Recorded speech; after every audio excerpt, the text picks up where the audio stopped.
मराठी लोकांना पटक पटक के मारेंगे असं म्हणत भाजप खासदार निशिकांत दुबे यांनी मराठी अस्मितेवर हल्ला केलाय। त्यावरून राज्यात वादळ उठलंय। निशिकांत दुबेंच्या वक्तव्याचा कुणी आणि कसा समाचार घेतलाय आपण पाहूयात या स्पेशल रिपोर्टमधून। मराठींना आपटून आपटून मारणार। जब अपने घर में हो, महाराष्ट्र में हो, यदि बहुत बड़े बॉस हो तो चलो बिहार, तुमको पटक पटक के मारेंगे, तुमको पटक पटक के मारेंगे। महाराष्ट्र यूपी बिहारींच्या जीवावर जगतो। आप किसकी रोटी खा रहे हो? हमारे पैसे पर पल रहे हो, हमारे पैसे पर पल रहे हो। भाजप खासदाराची धमकी।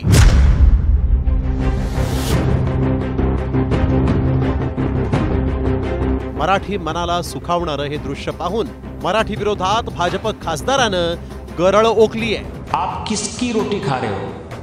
वहाँ टाटा है, बिरला है, रिलायंस है, कोई महाराष्ट्र में यूनिट नहीं है। हमारे पैसे पर पल रहे हो। तुम कौन सा टैक्स देते हो? कौन सी इंडस्ट्री है तुम्हारे पास? मराठी द्वेषाचे विषारी फुटकार काढून निशिकांत दुबे नागासारखा फणा काढून महाराष्ट्राला डिवचत उभाय।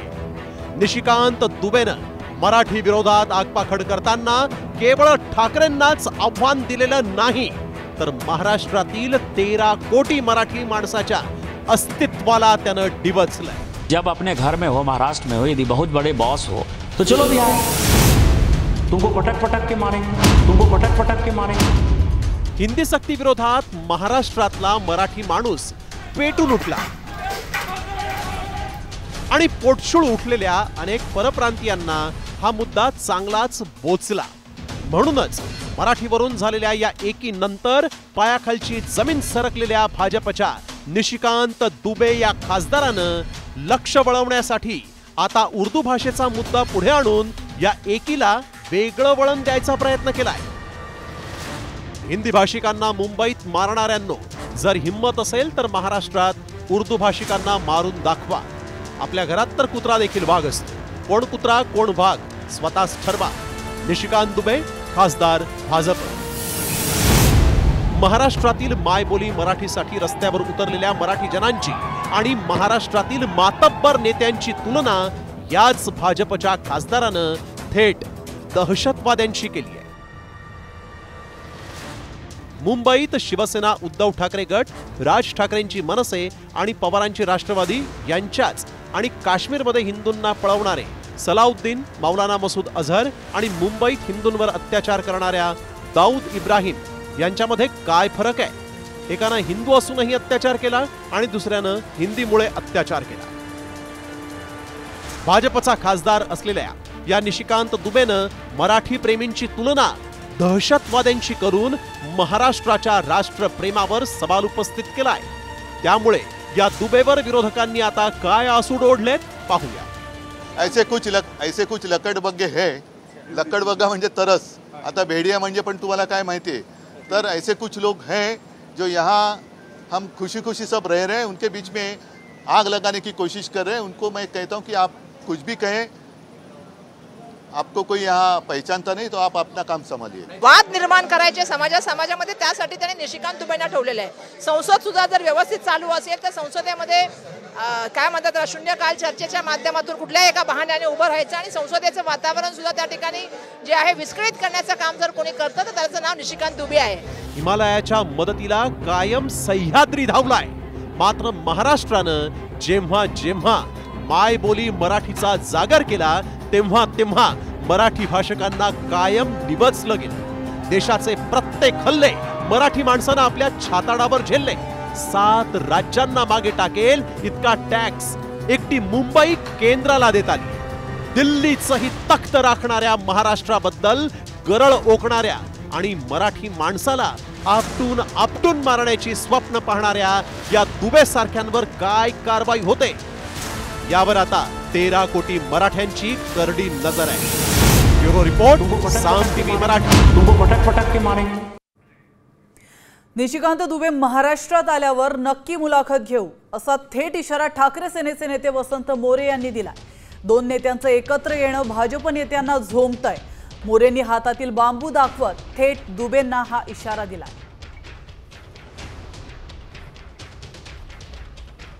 मला वाटतं हा फक्त बांबूच आहे, ते आत्तापर्यंत हातोड्याचा पण भरपूर वेळा वापर केला आहे. आणि जर अशा प्रकारे जर कोण वल्गना का मारण्याची वल्गना भाषेचं कोण कारण असेल त्यांनी पहिल्यांदा उद्धव साहेब आणि राजसाहेब यांच्या अगोदर पहिल्यांदा आमच्यासारख्या कार्यकर्त्यांच्या अंगावरती यावं.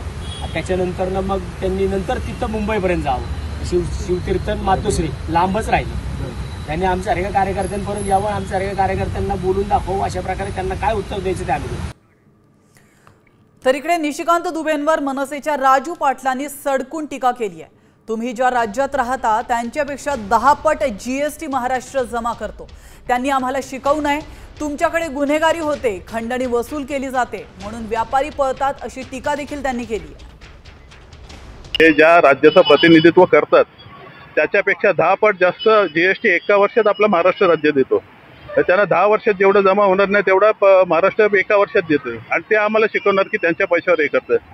अरे तुमच्या इथे जी गुन्हेगारी होते, अपहरण करून ज्या खंडण्या वसूल केल्या जातात त्यासाठी ते व्यापारी, तुमच्याच जातीचे व्यापारी तिथे राहत नाही. आता कुठे उत्तर प्रदेशची परिस्थिती सुधारते नाही असं नाहीये, परंतु हे महाराष्ट्रात का आले? तुमच्या इथे पोषक भूमी नाही म्हणून आले ना. त्याचा कुठेतरी त्याने उहापोह करावा आणि स्वतःचं आत्मपरीक्षण आत्मनिरीक्षण करून चिंतन करावं थोडं. तर भाजप खासदार निशिकांत दुबे यांच्या संतापजनक वक्तव्यावर आता भाजपचे मुंबई अध्यक्ष आशिष शेलार यांनी प्रतिक्रिया दिली आहे. सरकारची, भाजपची आणि महायुतीची भूमिका एकच आहे, मात्र मराठी माणसावर भाष्य करण्याची गरज नाही असं शेलार म्हणाले. तर GDPतील मराठी माणसाचं योगदान माहिती नसेल तर त्यांना पाठवण्याची व्यवस्था करू अशा शब्दात शेलारांनी दुबेंना घरचा आहेर दिला. त्यांना जी पाहिजे ती भूमिका कायद्यात बसून जरूर मांडावी, पण मराठी माणसाच्या कर्तबगारीवर प्रश्नचिन्ह उपस्थित करण्याची गरज नाही. ज्या मराठी माणसाने या जगातला पहिला सिनेमा केला, ज्या मराठी माणसाचा किंवा एका अर्थाने आमच्या छत्रपतींनी जगातलं पहिलं, या देशातलं पहिलं आरमार निर्माण केलं, त्या मराठी माणसाच्या कर्तबगारीवर आणि त्याने दिलेल्या योगदानावर कोणीही प्रश्न विचारू नये. त्या सन्माननीय खासदार किंवा त्या खासदारांनी बिलकुल विचारू नये. आणि त्यांना GDPत मराठी माणसाचं योगदान काय हे माहीत नसेल तर त्यांना आम्ही ती पाठवायची व्यवस्था सुद्धा करू. हिंदी सक्तीवरून RSSने कान टोचलेत. भारताच्या सगळ्या भाषा राष्ट्रीय भाषा आहेत असं संघ मानतो. आपल्या आपल्या राज्यामध्ये लोक त्याच भाषेमध्ये बोलतात आणि आपल्या राज्यामध्ये स्थानिक भाषेतच शिक्षण घ्यावं अशी भूमिका RSSची असल्याची माहिती सुनील आंबेकर यांनी दिली. शायद संघ की मतलब बहुत पहले से ये भूमिका है कि भारत की सभी भाषा राष्ट्रीय भाषा है और अपने अपने जगहों पर लोग अपनी अपनी भाषा में और बातें करते हैं. प्राथमिक शिक्षा उसी में लेना चाहिए, ये आग्रह भी सबका लगा हुआ है. तो मुझे लगता है ये बात तो पहले से स्थापित है. तर RSSने भाजपचे कान टोचल्यानंतर राऊतांनी सवाल उपस्थित केलेत. भाजपच्या त्रिसूत्री भाषा धोरणाला संघाचा विरोध आहे. मग फडणवीसांची मराठी माणसावर हिंदी सक्ती का? महाराष्ट्रात भाषेवरून भांडणं का लावली जात आहेत असा सवाल राऊत यांनी उपस्थित केला.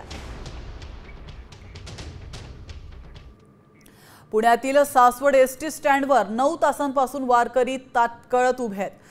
तर आताची मोठी बातमी आपण पाहतो. या क्षणाची महत्त्वाची बातमी समोर येते. पुण्यामधून परतणाऱ्या वारकऱ्यांसाठी नियोजन नसल्याचं दिसून आलंय. साधारण 2 ते 3 हजार वारकरी ताटकळत उभे आहेत. CNG भरण्यासाठी ST बस 9 तासांपासून थांबल्याची माहिती मिळते. त्यामुळे वारकऱ्यांचे प्रचंड हाल होत आहेत. वारकरी महिनाभरापासून पंढरपूरच्या मार्गावर होते आणि आता परतीचा प्रवास त्यांचा अशा प्रकारे खोळंबला. कारण त्यांना इथे पाऊस जरी आला तरी एका शेडमध्ये एवढे वारकरी बसू शकणारच नाहीत आणि ते वेगवेगळ्या ठिकाणी बसलेत आणि ही लांबच्या लांब ही रांग आहे. इथे कुठलीही CNGची अल्टरनेट व्यवस्था कोण करून जर इथे बघितलं लोकांना इथे खाली बसावं लागतंय. इथे साधारण 3000 वारकरी आरामात असतील या सासवड ST स्टँडला. आणि या प्रताप सरनाईकांचं मे बी हे मिसनियोजन म्हणजे मला नियोजन अजिबात दिसत नाही. कारण इथे वेगवेगळ्या ठिकाणी वारकरी इथे बसलेले आहेत खाली. कारण त्यांना इथे पाऊस जरी आला तरी एका शेडमध्ये एवढे वारकरी बसू शकणारच नाहीत आणि इथे वेगवेगळ्या ठिकाणी बसलेत आणि ही लांबच्या लांब ही रांग आहे.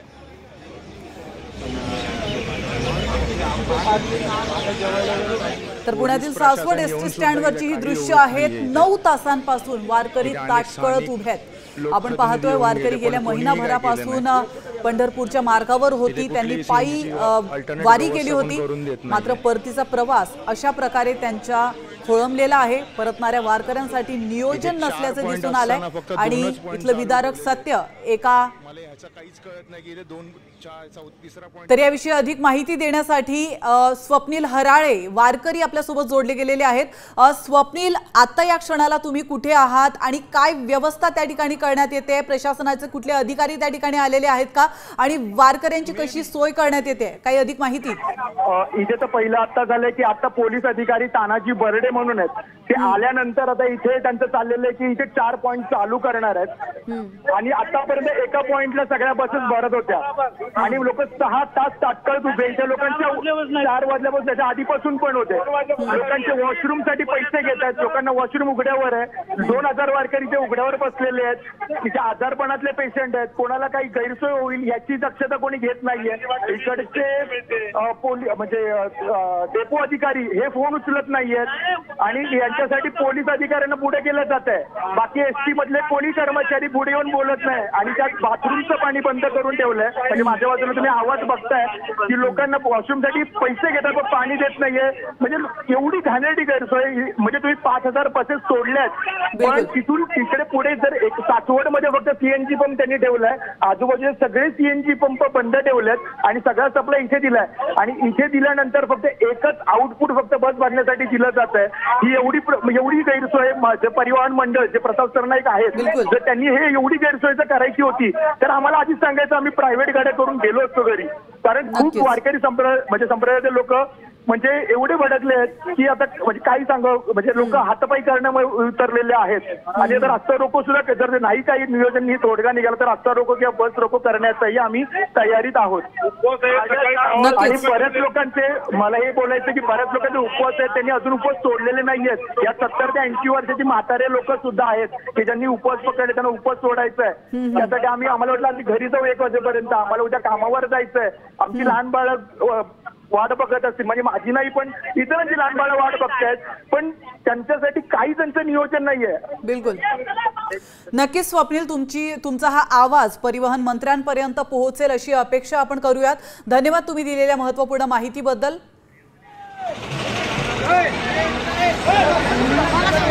माऊली, ओ माऊली, काय झालं नक्की सांगा, कारण आता मी न्यूज रिपोर्ट न्यूजला पाठवतो, फक्त मला काय झालं? बोला बोला बोला बोला, तुम्हाला काय ते बोला।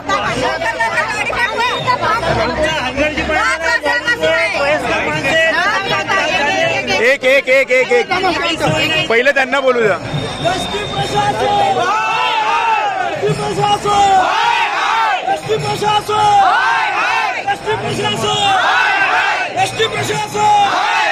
फक्त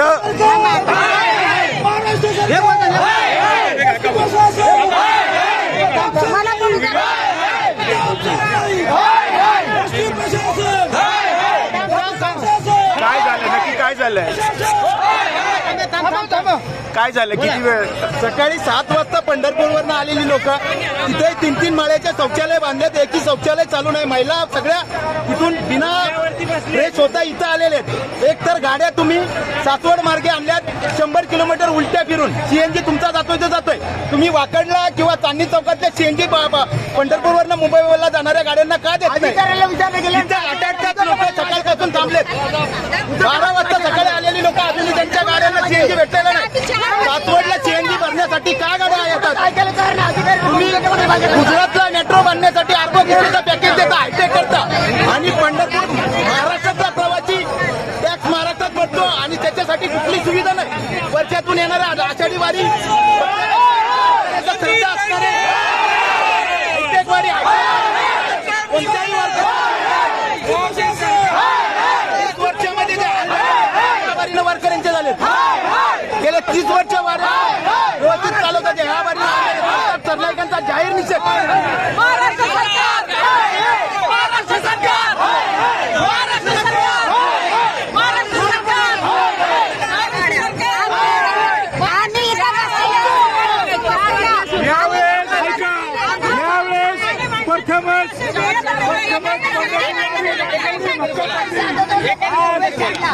फडणवीस सरकार झालं सगळ्यांना मुक्ती होईल, सगळ्यांना बालापण होईल. काय झालंय?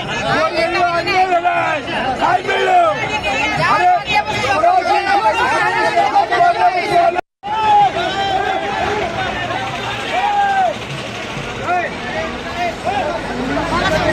माऊली, हो माऊली, काय झालं नक्की सांगा, कारण आता मी न्यूज रिपोर्ट न्यूजला पाठवतो. फक्त मला काय झालं?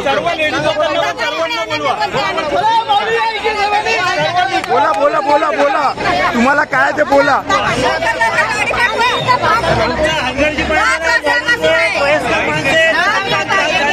एक एक एक एक एक पहिले त्यांना बोलू द्या.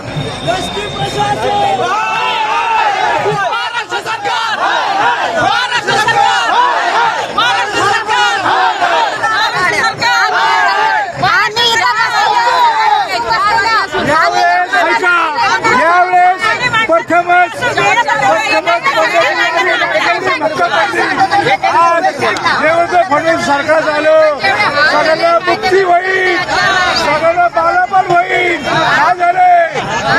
अन्याय झालाय. काय मिळलं?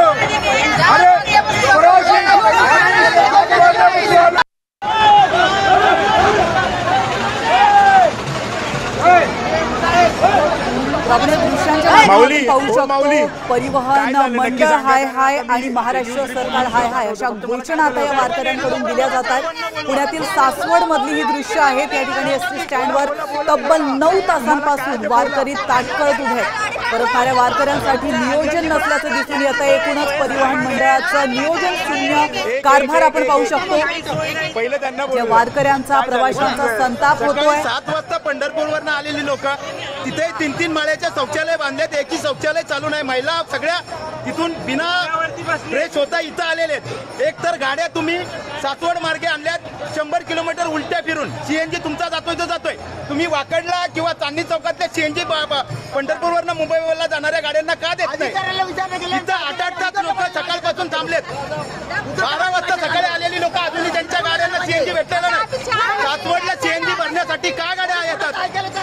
तुम्ही गुजरातला मेट्रो बांधण्यासाठी अर्ध करोडचं पॅकेज देता, हायटेक करता आणि पंढरपूर. तर आपण प्रतिक्रिया घेण्यासाठी शिवसेनेच्या उपनेत्या सुषमा अंधारे आपल्यासोबत जोडले गेलेले आहेत. सुषमाजी, थोडक्यात तुम्हाला बातमी सांगते. पुण्यातील सासवडमध्ये एसटी स्टँडवर 9 तासांपासून वारकरी ताटकळत उभे आहेत. कुठल्या सुख सुविधा त्यांना मिळत नाहीये. आपली प्रतिक्रिया. पांडुरंगाच्या चरणी लीन व्हायला आणि महाराष्ट्राच्या आराध्याचं दर्शन घ्यायला हे गेलेले सगळे वारकरी. खरं तर वारीचं अतिशय चांगलं नियोजन होणं अपेक्षित आहे. निवडणुकीच्या पार्श्वभूमीवर जे राज्यकर्ते या वारकऱ्यांच्यासाठी त्यांनी न मागता सुद्धा त्यांच्यासाठी निधी देणं, काय अधिकचे पैसे देणं, ह्या सगळ्या गोष्टी करायला लागले होते. ते या वेळेला मात्र त्यांनी सपशेल दुर्लक्ष केलंय. मी आपल्याला सांगितलं पाहिजे की मी पुण्यात राहते आणि आत्ता पुण्यामध्ये पाऊस चालू आहे आणि बस स्टँडवर तिकडेही पावसाचं वातावरण असल्यासारखं आहे. अशा सगळ्या परिस्थितीमध्ये या वयोवृद्ध वारकऱ्यांपैकी म्हणजे सगळे सुखरूप असावेत आणि त्यांनी सुखरूप आपापल्या घरी जावं. मात्र यासाठी आवश्यक असणाऱ्या एसटी बसेस किंवा इतर गोष्टी या सगळ्यांचं नियोजन सरकारकडून अपेक्षित होतं. परंतु सरकारला इतर गोष्टींमध्ये रस आहे. बाकीच्या गोष्टी आपण नंतर बोलू. पण आत्ता वारकऱ्यांना व्यवस्थित सुरक्षित आपापल्या घरी आनंदाने आणि समाधानाने परतण्याची तात्काळ सरकारने सोय करावी. सुषमाजी, आपण पाहिलं होतं ज्या वेळेला वारी सुरू झाली होती त्यावेळेला देखील आणि अगदी 2-3 दिवसांपूर्वी देखील महाराष्ट्र सरकारकडून वारकऱ्यांच्या सुखसुविधेसाठी मोठमोठे दावे करण्यात आले होते. मात्र त्यांचा परतीचा प्रवास हा अशा प्रकारे खोळंबतोय. नेमकी तुमची भूमिका काय असणार आहे? आता भूमिका बघा, ती भूमिका वगैरे ठरवायला भरपूर वेळ लागेल. आता या क्षणाला गरज ही आहे की फार फार तर 1, 2, 3, 4 तासामध्ये त्या लोकांना तात्काळ तिथे वाहतुकीची सुविधा उपलब्ध होणं आणि ती कशी उपलब्ध करून देता येईल आणि कुठल्या डेपोच्या गाड्या जास्तीच्या तिकडे सोडता येऊ शकतात. मग त्या पुणे डेपोच्या सोडता येतील की अजून बाजूच्या डेपोच्या सोडता येतील, हा सगळा विचार करणं जास्त गरजेचं आहे. बाकी आपण या सगळ्यांवरती आपल्याकडे डिबेट करायला आणि त्या भूमिका मांडायला नक्कीच सुषमाजी, आपण आपली भूमिका मांडली, आपली प्रतिक्रिया दिली, त्याबद्दल आपले धन्यवाद. आपण पाहतोय पुण्यातील सासवड मधली ही दृश्य आहेत. एसटी स्टँडवर गेल्या 9 ते 10 तासांपासून वारकरी ताटकळत उभे आहेत. कुठलीही सुविधा त्यांना मिळत नाहीये.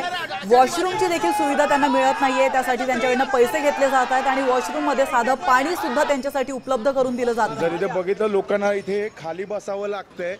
इथे साधारण 3000 वारकरी आरामात असतील या सासवड एसटी स्टँडला.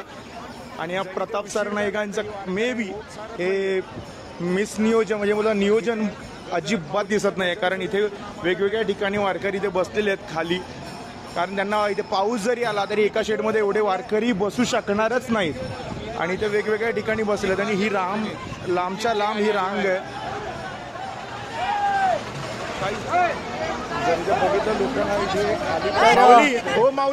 या वारकऱ्यांपैकीच एका सजग नागरिकाने हा व्हिडिओ घेतलेला आहे आणि हा व्हिडिओ त्यांनी साम टीव्ही पर्यंत पोहोचवलेला आहे. साम टीव्हीचा हा आवाज, या वारकऱ्यांचा हा आवाज आता परिवहन मंत्र्यांपर्यंत पोहोचतो का हे पाहणं महत्त्वाचं असणार.